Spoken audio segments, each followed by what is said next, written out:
नमस्कार फ्रेंड, अगर आप बीपीएससी एईडीओ का फॉर्म भर चुके हो और सोच रहे हो कि सब सेफ है तो आज का वीडियो आपके लिए है। बीपीएससी ने नोटिस में लिखा होता है कि डॉक्यूमेंट ओरिजिनल होना चाहिए और एलिजिबिलिटी स्ट्रिक्टली मैच होनी चाहिए। बस इसी एक लाइन का लोग गलत मतलब निकाल लेते हैं। अब फ्रेंड्स, सबसे ज़्यादा इम्पोर्टेंट बात यह है कि यहाँ पे गलती क्या होती है जिसकी वजह से कुछ लोगों का फॉर्म रिजेक्ट कर जाता है और रिजेक्ट करने की संभावना है।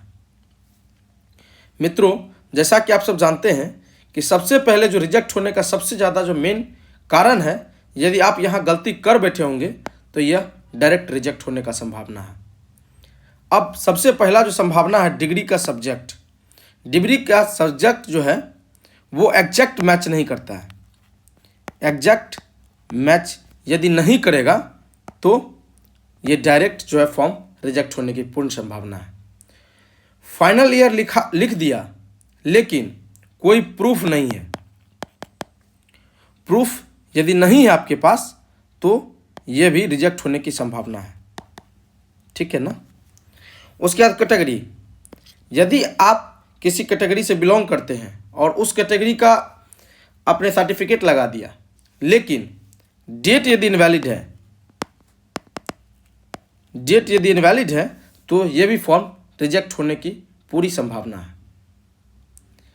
तीसरी बात दोस्तों हम कर लेते हैं कि नेम और डीओबी। फ्रेंड्स, जैसा कि आपको पता है कि किसी भी एग्ज़ाम में बैठने के लिए जब फॉर्म फिलअप करते हो आप तो उसमें जो है नेम जो है 10th के मैट्रिकुलेशंस के अकॉर्डिंग रखा जाता है। यदि वहाँ भी आप नाम कुछ गलत कर देते हो, एक ही भी वर्ड इधर से उधर हो जाता है तो ये भी डायरेक्ट गलत हो जाता है और फॉर्म रिजेक्ट हो सकता है। यदि डेट ऑफ बर्थ यदि उसके साथ पूर्ण रूप से मैच नहीं करता है तो यहाँ भी फॉर्म रिजेक्ट होने की संभावना ज़्यादा है। और सबसे जो इम्पोर्टेंट बात है ना दोस्तों, वो है फोटो एंड सिग्नेचर। ठीक है ना। फोटो और सिग्नेचर यदि मित्रों आपने गलत भर दिया होगा ना, यदि फोटो और सिग्नेचर गलत आ गए होंगे तो डेफिनेटली फॉर्म रिजेक्ट होने के संभावनाएं बढ़ जाते हैं। अब इन सब सिचुएशन में करना क्या है?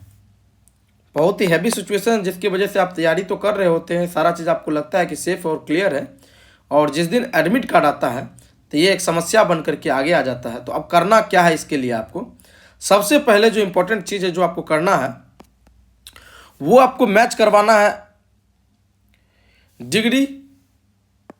ठीक है, डिग्री प्लस डिग्री का जो सब्जेक्ट नोटिफिकेशन से मैच जो होता है उसको करवाना है। जैसे आप डिग्री में यदि हिस्ट्री ऑनर्स लिए हो तो आप किसी अदर सब्जेक्ट को वहाँ पे कॉपी पेस्ट करने का प्रयास मत करो। डिग्री में यदि हिस्ट्री ऑनर्स है तो कॉलम में भी हिस्ट्री ऑनर्स होगा, डॉक्यूमेंट्स भी हिस्ट्री ऑनर्स का अपलोड किया होगा। मित्रों, आप सर्टिफिकेट का एग्जैक्ट डेट चेक कर लो कि सर्टिफिकेट का जो डेट है ना उसमें कहीं भी कोई तरह का दिक्कत नहीं आया हो। ठीक है ना।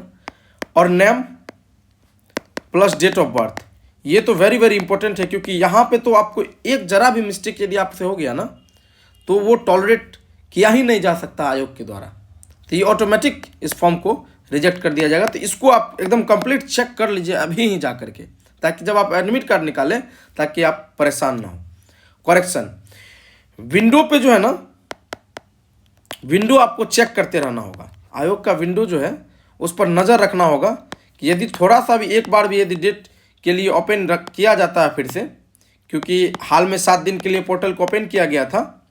ठीक है ना, पोर्टल को ओपन किया गया था 7 दिन के लिए ताकि आप जो है वहाँ फिर से फॉर्म भर सके। तो हो सकता है करेक्शंस का डेट भी आपको फिर से खोला जा सकता है। ठीक है ना। तो इस बात को बिल्कुल भी नज़रअंदाज ना करें, आप एक बार मैच करवा लें। यदि सारा चीज़ आपका मैच है तो आप कमेंट बॉक्स में जा करके जरूर लिखें done.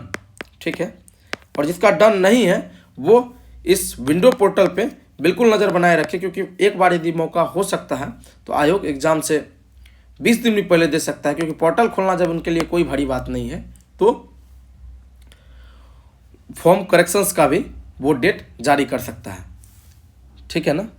Thank you so much for watching this video.